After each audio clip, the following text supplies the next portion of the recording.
Well, our program today is me. This is the first real meeting that I've done. Gail passed the gavel last week, and like I said, she's going to be a hard act to follow, but I'm going to do my darndest, and I'm going to rely on her heavily. So this is our presentation to just kind of kick off the year and talk about a little planning. And I can't stand behind this mic. I feel like I'm dodging you, so I'm going to step out here. Okay, can you hear me okay? Good. You what? No, there's no president. I'm the president. There was a 7-year-old boy named Billy, and he had terminal leukemia. And he pretty much was confined to a hospital room. Well, one day he was playing with his cars and trucks, and his mom said, "Billy, which one's your favorite?" And he held up the fire truck and said, "I want to be a fireman when I grow up." Well, Mom felt like she'd been punched in the stomach because she knew he would never have the chance to grow up and be a fireman. So she steps out of the room, and Billy's nurse happened to be walking by. And Mom poured out her heart about what had just happened. And she was just so broken up, and it bothered the nurse as well.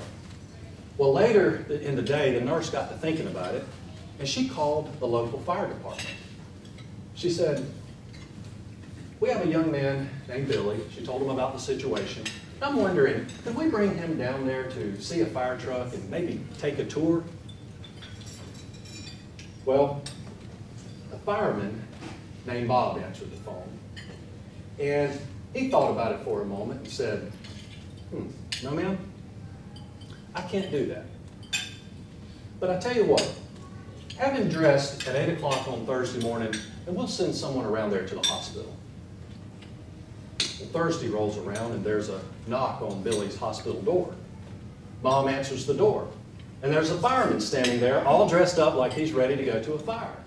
And he says, "Hi, my name's Bob. I'm here to take you and Billy down to the fire station."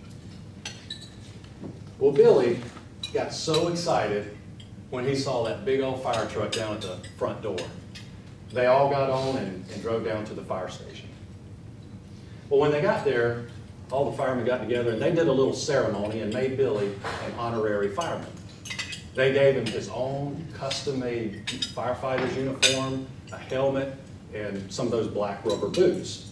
And they treated him just like one of the crew. So they took him out on a few of those non-emergency calls, and he even got to slide down the pole a few times that day. Well, when they dropped Billy and his mom off at the hospital later that afternoon, he had had such an amazing, exhausting day that one of the firemen had to carry him up to his room. He had an unforgettable day. Well, a few months later, Billy's condition got a lot worse. That next weekend, some of the family members came, and they were all hanging out in Billy's room. And for some reason, the nurse got to thinking about Bob. So she gave him a call and said, "Bob, here's Billy's situation, and I'm just wondering, could you give him a call and, just kind of lift his spirits?" Well, Bob thought about it for a moment. He said, "No, ma'am, I can't do that. But I'll tell you what, how about if I come on over there and visit in a few minutes?" Well, the nurse went back to the room, but she didn't say anything because she wanted it to be a surprise when Bob came knocking on the hospital room door.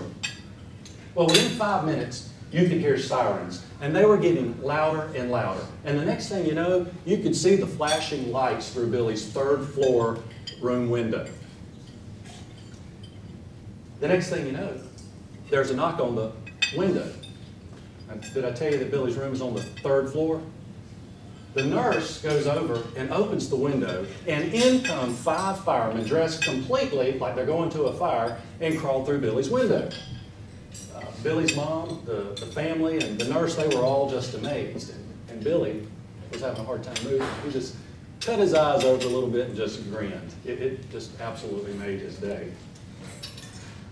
Well, all the firemen came over and talked to Billy and, kind of told him how brave he was and all. And he looked up at Fireman Bob and said, am I really a fireman now? Bob got all choked up and he grabbed Billy's hand and said, you better believe it, Billy. You better believe it. Well, that must have been what Billy needed to hear, because within the hour, all dressed up in his firefighter's uniform, he was gone. Now, this story isn't about Billy. It's about the nurse and it's about Bob. And I wish I could tell you they were Rotarians. I don't know. But something that I do know is that they exemplified the above and beyond ideals of Rotary. But the real reason I share this story with you is to introduce our club's one-word theme for this year. And that word is engage. Now, I thought about this for a while, and there's two words that actually kind of mean the same thing, but beneath the surface, they're actually quite different. The words are involved and engaged. For example, you can be involved in your marriage, but not engaged in your marriage, right? Well, today, people seem to be involved more, but engaged less. People are busier than ever before. And I don't mean we're working harder than ever before. The previous generation can tell us that. But we're just busier. And I believe there are two main reasons why we are so busy. Number one, more technology. And number two, more opportunities. So let's talk about technology. When I was growing up in the 1970s and the 80s, we had like 2 telephones in the house. One was in parents' bedroom and the other was in the kitchen. One was yellow gold and the other was forest green. And both of them had a 12-foot cord that stayed tangled. Well, back then, if someone needed to get in touch with you, you had to be at home or either at work. And sorry. Hey, honey. Yeah, honey, I'm kind of in the middle of something right now. My Rotary speech. Remember we talked about that? Okay, I'll call you later. What was that? Get some milk? Okay, I'll get some milk. Okay. Okay. Okay, love you too. Bye-bye. I'm so sorry about that. Anyway, I really apologize for that. Back then, in the old days, when we had those old kind of phones, you know, the phone bill was less than $20 a month. I don't know how much you're paying, but we're paying close to $250 to Verizon today. Well, you know how it is now. If you want to talk to someone, just call them. If you can't get them on the phone, text them.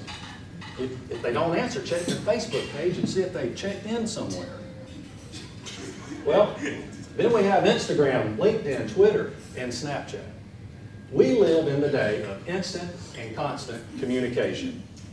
And with it comes instant and constant distraction. My daughter Macy is in college, and I'm always getting on to her about studying. Well, she won't leave her phone off or put it away, and I keep telling her the kids today try to do their homework and they get about 20 or 30 texts. Well, when you're texting or have your phone out when you're doing your homework, that's no different than 6 or 8 of your friends standing around behind you saying whatever's on their mind while you're trying to study. It's impossible. And I remember a time, and some of you do as well, before cell phones, of course, that if you got a call at work, it was a major no-no. But today, the phone has become so personal, it's almost normal. These smartphones have so many features, and I'll never be able to learn them all, but I recently discovered one that I thought was pretty cool, and I'll share it with you. It's right up here on the top right, and it's called the off button. You seen that? Does yours have it too? Well, every now and then, it's okay to turn that thing off, and here's what I'd like you to try. Turn it off for 2 days. Go off the grid completely. Now, folks are going to think you're crazy, but you'll be amazed at how refreshed you feel without all the distraction. It's the perfect way to take a mini vacation. The second thing we have besides technology is more opportunities. A while back, Heather decides that we need to paint the inside of the house. And of course, she got the idea from Pinterest. She brought home not one, but 3 of those big paint swatch decks that fan out. One from Porter Paints, one from Sherwin-Williams, and I believe she got the last one from Benjamin Moore. Well, she has narrowed it down to some shade of gray, for real. And I promise you, there are at least 50 shades of gray. Some grays have a blue tint, some a green tint, and some a brown tint. Now, you may have already known this, but I just recently found this out, that for $5, you can buy a small quart-sized sample can of paint, try out all you want without breaking the bank. Now, we have enough gray sample paint cans at our house that if we mix them all together, we can paint the inside of an elementary school, or the county jail, perhaps. That might be a good service project, isn't it? But to this day, she still can't decide which shade of gray is best. My point is, we have a lot of choices and opportunities these days. There are many clubs and churches and organizations that are experiencing a decline in membership, and ours is no different. A few years ago, we had close to 100 active members, and today we're at about 70. So people are busy, they're stressed, and they're losing interest. And I believe the reason for that is, as a society, we're more distracted and we're spread too thin. We're involved in more, but engaged in less. So our one-word theme is engaged. Now I know what you're thinking, oh man, he wants me to work and join this and that and give up my Saturdays, but I'm not. I'm really not talking about engaging in more work necessarily, but engaging in more fun. And I believe the way to attract new members and to keep the ones we've got is to get them engaged and have fun doing it. Where's my amen, folks? Amen. So what do I mean by engage? Well, this is not your ordinary ladder. It's the ladder of engagement. You can pick one up for yourself at Lowe's. They're fairly cheap. When you join Rotary, pay your dues and come to weekly meetings, you're involved in Rotary and you're standing around the ladder on the ground floor. And each step of the ladder represents just one slightly higher level of engagement. And what I'm asking you to consider this year is this. Wherever you are now on this ladder, consider just taking one step higher on the ladder of engagement. Now, of course, it'll be different for each member. There are some on the ground floor, there's some on the first, second, fourth, and there's some of us in here standing on the top of the ladder there, and I know some that are involved in district and international. You're already at the top of the ladder, and that's awesome. But it doesn't have to be that big. Here's some examples of engagement. An easy first step might be to make a commitment to give to Happy Bucks. Now, if you're afraid to stand up, or don't have anything to say, or you're not even a happy person, that's okay. Just put your dollar in. See, it's okay if you're a happy person, but Happy Bucks is really about making others happy. And this is, right now, this money goes to our Santa for Seniors program, where we buy Christmas gifts for seniors. And it's a pretty good feeling when you go knock on the door and give them a Christmas gift. Just $1 a week is less than $50 a year. That's not a huge commitment. Another easy step, come to a social. Now this is where the fun really comes in. Now besides the Christmas social, we're going to be having some monthly socials like I announced just a few moments ago. Like Margarita Mondays, Tequila Tuesdays, Thirsty Thursdays, and Fabulous Fridays. So we'll mix it up some, but the best of all, you'll get a makeup for that. Another step could be to serve on a project. Of course, we're going to continue Meals on Wheels and Santa for Seniors, but there'll be some more opportunities, and I won't bore you with all of them today, but I do want to tell you about our district grant project that is coming up soon. We're partnering with the Sewega Council on Aging, and we're going to provide help with the installation of about 30 window AC units for seniors. Now, no pun intended, but how cool is that? A few more examples might be to help on an already established committee. That way you don't have to commit to the committee, you just kind of help on the committee. You could go to RLI, that's Rotary Leadership Institute training. It's usually at the end of January in Thomasville, and the club pays for it. You can become a Paul Harris Fellow or attend district conference. It's at the end of April, and it's at Hilton Head at the beach.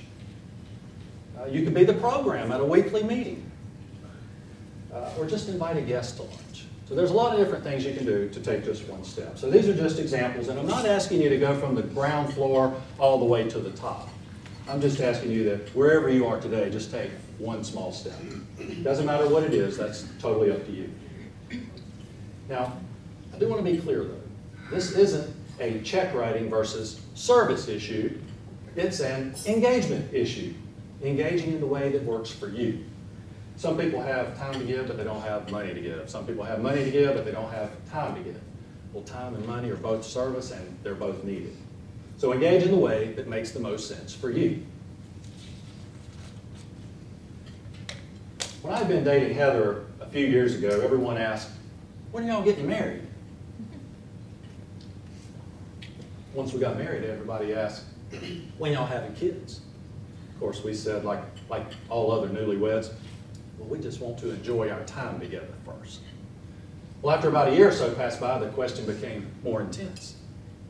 When in the heck are y'all going to have kids? Well, we just kind of thought about it. We said, well, you know, we're going to have kids, but we're just trying to save up some money first.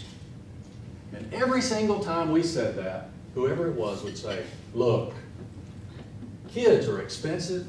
If you're waiting to have kids until you can afford it, you never will. You agree with that? Mm-hmm. Kids are expensive. Well, engaging in Rotary is kind of the same. If you're waiting to engage in Rotary until you're no longer busy, you never will. If you feel you're too busy, though, that's cool. You're not alone. This has been an issue since Rotary was founded in 1905. I brought this book along because I bought it about a year or so ago and read it earlier this year, and I learned a lot about Rotary. And on page 130, it says that in many ways, Rotarians represent a contradiction. To qualify for club membership, one must command a leadership position. By definition, a busy person. Yet Rotarians gladly find the time to serve. As business and industry leaders, Rotarians are focused on the bottom line to quantify return on investment in both effort and money expended. Yet they collectively contribute hundreds of millions of dollars in tangible gifts and volunteer time willingly. Rotarians are stereotypically the boss. All business at work, yet at Rotary Club meetings, they become disciples of fellowship. So you are a leader in the community. You're a business owner, a professional, a doctor, a lawyer. You're in Rotary because you're busy. So please don't wait to engage in Rotary until you're no longer busy, because it'll never happen. A few years back, I went in the Best Buy store over in Dougherty. I think we were on the way back from beach around Labor Day. And I was watching football on the flat screen TVs, and the sales guy comes over and says, "Can I help you with anything?" And of course I said, "No, I'm just browsing." Well, a while later he comes back and I'm still just browsing. So he just stands there with me, watching the football game. After a while, it kind of got to be weird, and I started asking him some questions. I said, "Hey man, what's the difference in plasma and LED? Which one is best for viewing at an angle? Do these things have that internet capability where we can get that, what is that, Netflix, you know?" Well, next thing you know, I'm walking out of that Best Buy store with 2 flat screen TVs. The more I learned about flat screen TVs, the more I had to have one, or 2 in this case. The funny thing is that at the time, and this wasn't that many years ago now, maybe 4 or 5 years ago, we still have a couple of them, those big old TVs with the huge backside. Yeah, I had to tell him that, and he kind of laughed. It's kind of the same with Rotary. The more I've learned, whether it's being involved in Rotary, going to training, or reading books like this, the more engaged I've become. And one of the interesting things I learned was about how Rotary got started. On page 4 here, it says that Rotary got started in 1905 by Paul Harris and 3 business associates. One of their early objectives was to network and exchange business with one another, but they wanted more. They found the meaning they were looking for by discovering service. Service to their community, customers, employees, and family. And their efforts gathered such momentum that Rotary became known as the first service club. They contributed their time, talents, and money, not for personal recognition or financial gain, but because they became swept up in the service above self. Around that time, one of the principles that Paul Harris said that he learned is that one gets no more out of life than one puts in. I thought that was pretty cool. That is engagement. That's kind of like Fireman Bob and the nurse. They put way more in than was actually required. They were engaged in what they did. Well, early on, Rotary became engaged in the community. I'm curious, who knows what the first club project was? I'll give you a hint. It was in 1907. Somebody besides our experts. Anybody know? Okay, Judy. They built, they call them comfort stations, but they were actually toilets in a public area, Chicago, I believe. Downtown Chicago. Call them comfort stations, but we know them as portalets today, right? It was funded by a $20,000 grant, and they completed it in 1907. The first community service was also in 1907, and it came about when someone at a Rotary meeting told about a preacher who lived about 30 miles outside Chicago in a small town. The preacher's horse had died, and he was too poor to buy another one. Well, without a horse, he couldn't make his rounds to all the country churches. The club's response? Raise some funds and buy the man a horse. Since those early days, Rotary has engaged the world by helping in many, many, many disasters. I could never mention them all. But probably the biggest deal is Rotary's part in providing polio vaccinations. You know, they want to wipe polio off the face of the earth and have done a pretty daggone good job doing it. My dad got polio at the age of 2, and it affected him his whole life. And some of you know folks as well who have had polio. It's a devastating disease. So I'll end with this really neat story about a polio vaccination project. But first, think about what Paul Harris said. You get no more out than what you put in. And I encourage you to assess where you are. Whatever it is, it doesn't have to be Rotary, but anything. And just take one step more in becoming engaged. Doesn't matter what it is, that's totally up to you. So the goal for this year as a club is to become more engaged and have fun doing it. So I'll leave you with this last story about a polio vaccination project, and I think it'll give you a good idea of what Rotary is all about.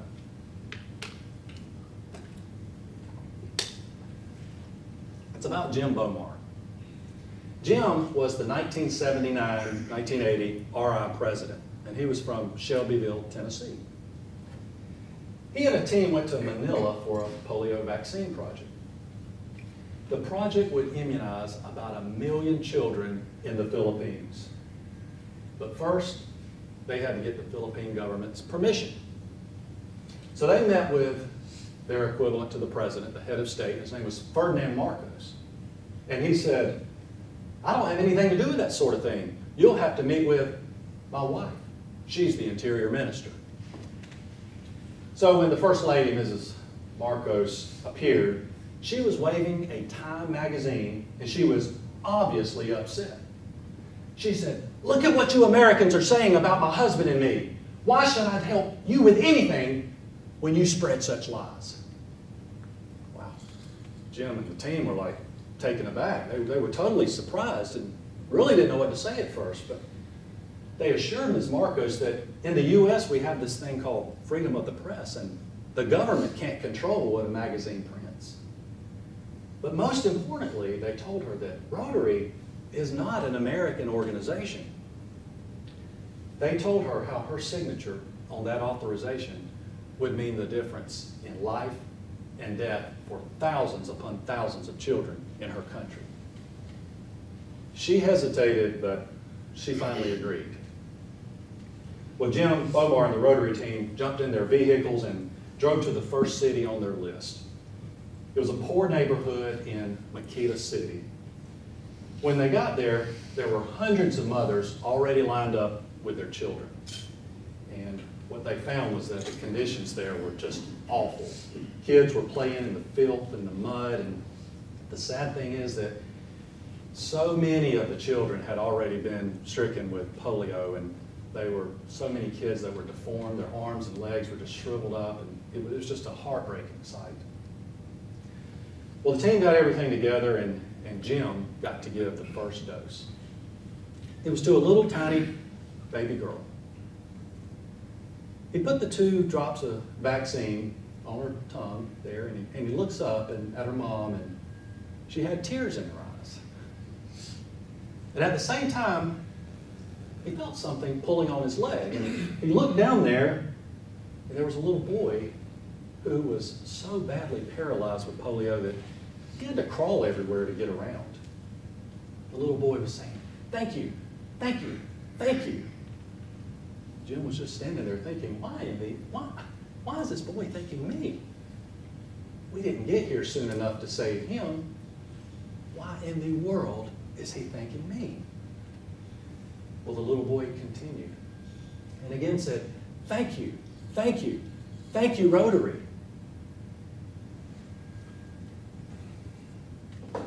Then the little boy did his best to raise his arm. And he pointed at the little girl Jim was holding. And he said, "Thank you, Rotary, my sister, my sister."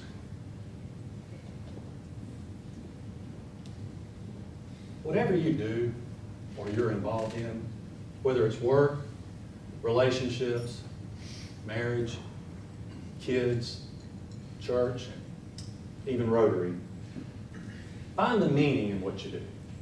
I'll give you a hint. It usually involves helping or investing in others. When you find the meaning, you'll find your inspiration. And when you find your inspiration, you can't help but get engaged in helping others. And when you do, I promise you, you'll get way more out of it than you could ever put in.